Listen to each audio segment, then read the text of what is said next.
Good morning everyone. আশা করি সবাই খুব ভালো আছেন, আমরাও খুব ভালো আছি। আজকে সকাল থেকে ব্লগটা শুরু করলাম।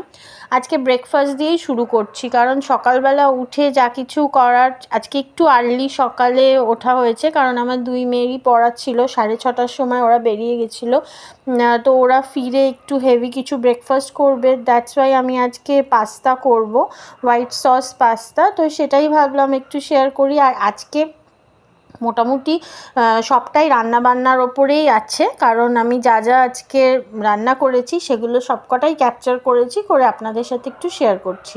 তো এখানে প্রথমে আমি বাটার দিলাম, হোয়াইট অয়েল দিলাম, তাতে একটু কুচনো রসুন দিলাম, আর কিছুটা ময়দা দিয়ে একটু ভালো করে ভাজা ভাজা করে নেব। এই যে একটু কালারটা চেঞ্জ হওয়া অবধি আমি একটু ভাজবো। বাটারের সাথে গার্লিকের গন্ধটা যতক্ষণ অবধি সুন্দরভাবে আসছে ততক্ষণ আমি ভাজবো। তারপরে দুধ দিয়ে দেবো, আর কিছুই না। হ্যাঁ, এখানে চিজও দেওয়া যায়, বাট আমি যে কোনো একটা জিনিস দিই, নয় দুধ দিই নয় চিজ দিই, কারণ দুটো একসাথে দিলে একটু খেতে প্রবলেম হয়, ভীষণ মানে খুব রিচ লাগে বিষয়টা। তার জন্য আমি শুধু দুধ দিয়ে করি, আদারওয়াইজ চিজ দিয়ে করি। তো আজকে দুধ দিয়েই করব।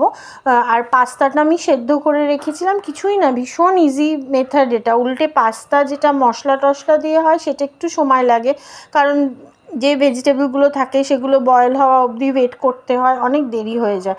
তো আজকে তাড়াহুড়োতে আমি তার জন্যই হোয়াইট সস পাস্তাটাই করব, মানে করলাম আর কি, এটাই ভেবেছিলাম যে সেটাই করব।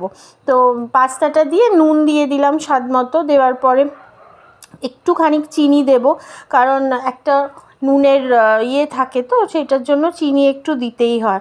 তো সেটা দিয়ে একটুখানি নাড়াচাড়া করব। আর আমি 2-3 কোয়া গার্লিক রেখে দিয়েছিলাম, সেটা লাস্টের দিকে একটুখানি গ্রেট করে দিয়ে দেবো, যাতে ওই ফ্লেভারটা, কারণ যেহেতু প্রথমে গার্লিকটা আমি ভেজে দিয়েছিলাম বাটারের মধ্যে, তো সেইটা অতটা ফ্লেভারটা থাকে না। তো সেই জন্য শেষের দিকে আমি আবার 2-3 কোয়া গার্লিক একটুখানি গ্রেট করে দিয়ে দেবো, তাতে গন্ধটা বেশ ভালো থাকে।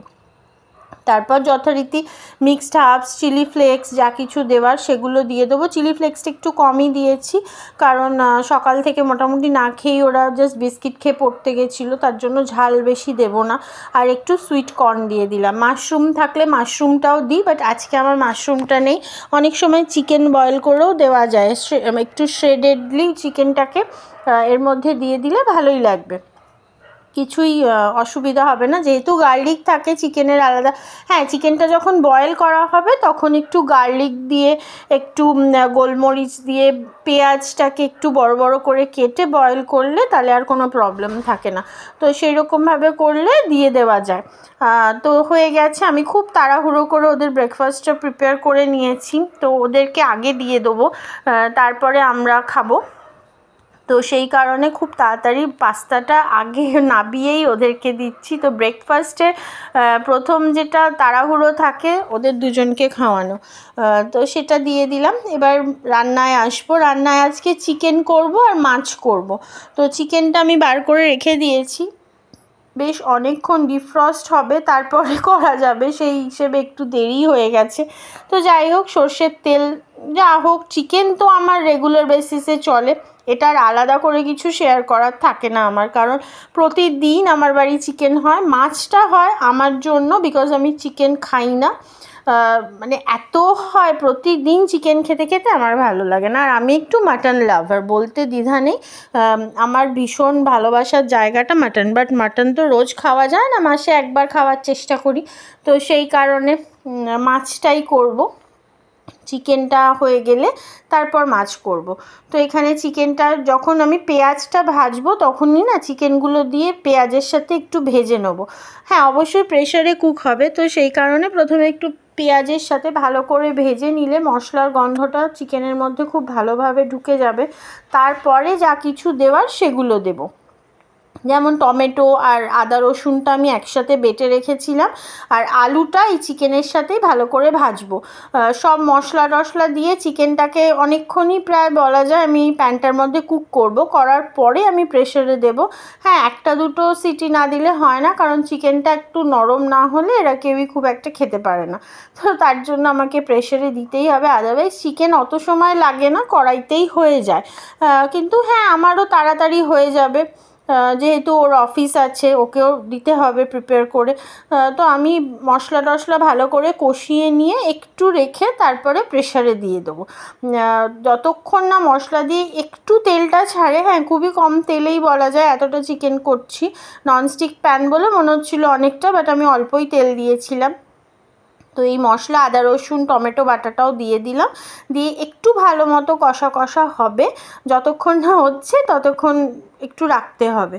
তো আমি প্রেশারে দিয়ে দিলাম। এবারে আমি মাছটা করব। মাছটাও খুব বেশি বিরাট কিছু না, কাতলা মাছ করব, একটু পেঁয়াজ দিয়ে করব ভেবেছি। পেঁয়াজ আদা রসুন দেবো কি না জানি না, পেঁয়াজ টমেটো দিয়ে করার ইচ্ছা আছে, তো সেটাই করব। তার জন্য একটু সর্ষের তেল দিয়ে দিলাম। 4 পিস মতো কাতলা মাছ ছিল, তো সেটা আগে করে নিচ্ছি, কারণ পাবদা মাছ আছে, ট্যাংরা মাছ আছে, ওইগুলো করিনি।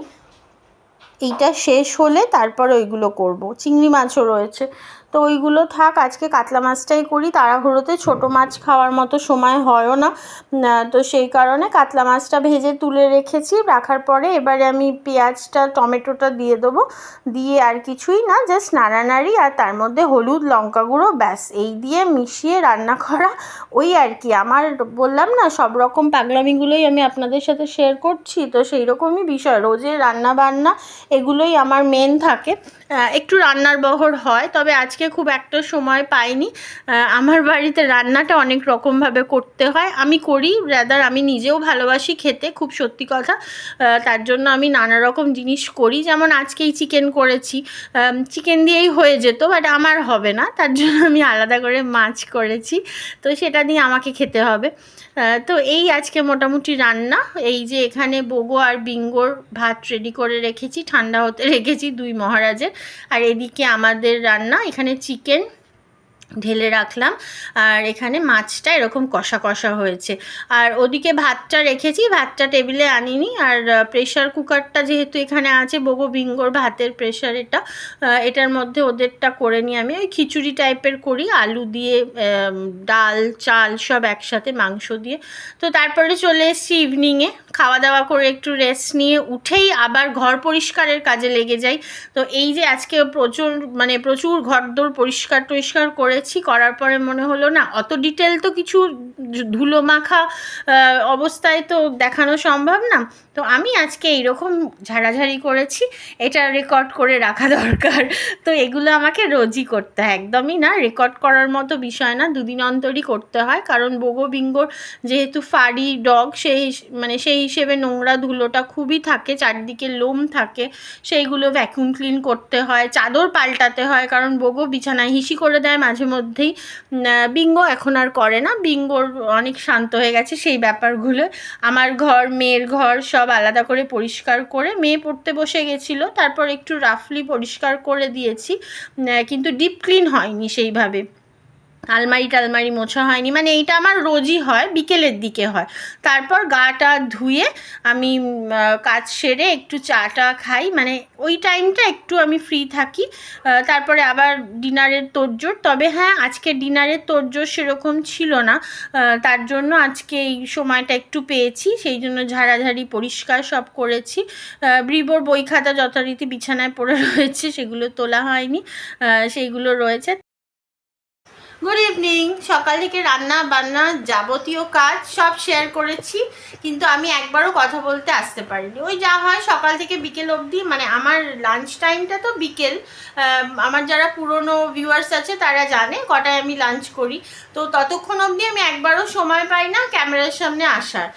তো কাজকর্ম যা কিছু থাকে সেগুলো মোটামুটি সর্টেড করি, তার মধ্যে রান্না বান্নাটাই মেনলি, কারণ অন্যান্য কিছু কাজ, এই যে যেমন সন্ধেবেলা আমি যা কিছু করলাম, মানে ঘর পরিষ্কার থেকে শুরু করে, আর দুবেলা ঘর মোছা ঘর পরিষ্কারটা আমার থাকে, কারণ আমার 2টো ছানা যারা মানে প্রচণ্ড রকম ঘরদোর, যাই হোক ভীষণ পরিষ্কার রাখে, তো তাদের জন্য আমাকে এক্সট্রা পরিষ্কার করতে হয় আর কি। তো সেই কারণে আমি ওইগুলো করতে গিয়ে মানে ওইগুলো আর ক্যাপচার করা হয়ে ওঠে না। তো আমার বেডরুম থেকে শুরু করে আমার মেয়ের রুম সেইভাবে পরিষ্কার করতে পারিনি, কারণ ওরা অলরেডি পড়তে বসে গেছে, তাই সেই ক্ষেত্রে ওটা আর হয়ে ওঠেনি, ওটা ওই সকালের দিকেই যা করার করব, তো সেই পারপাসে হয়নি। এখন একটুখানি গা ফা ধুয়ে এলাম চেঞ্জ করে, এবার একটু ইচ্ছা আছে চা টা খাওয়ার। তো তার মধ্যেই ভাবলাম ব্লগটা এন্ড করি, কারণ সেই সকালে শুরু হয়েছে এখনো অবধি চলছে, মানে শেষ করারও সময় পাইনি। তো সেই কারণে ভাবলাম এখন ব্লগটা এন্ড করি।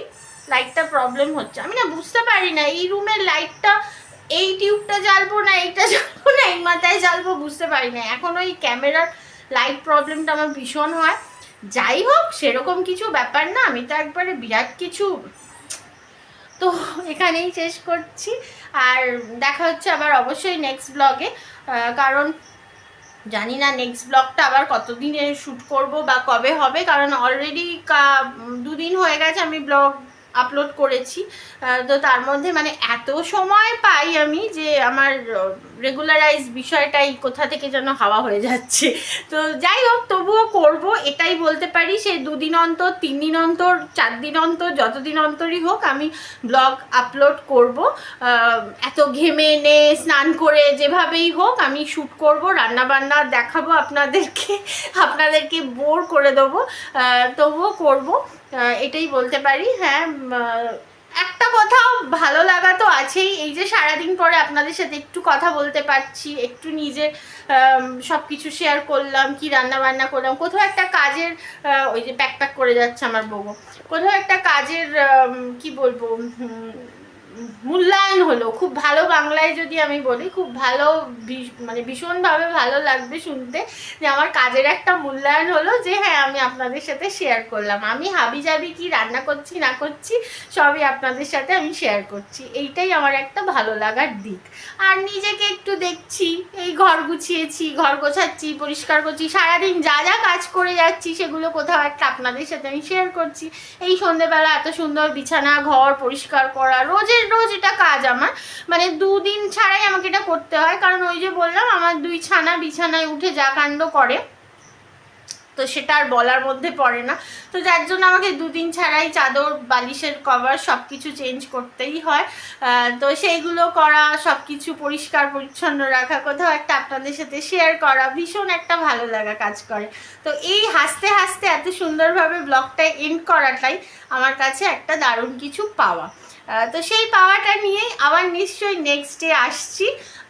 কবে আসছি জানি না, এই ব্লগটাই কবে আপলোড করতে পারবো জানি না, তবে হ্যাঁ অবশ্যই থাকবো, আপনারাও থাকবেন। ওকে, ততক্ষণ অবধি খুব ভালো থাকবেন, সেফলি থাকবেন। টাটা।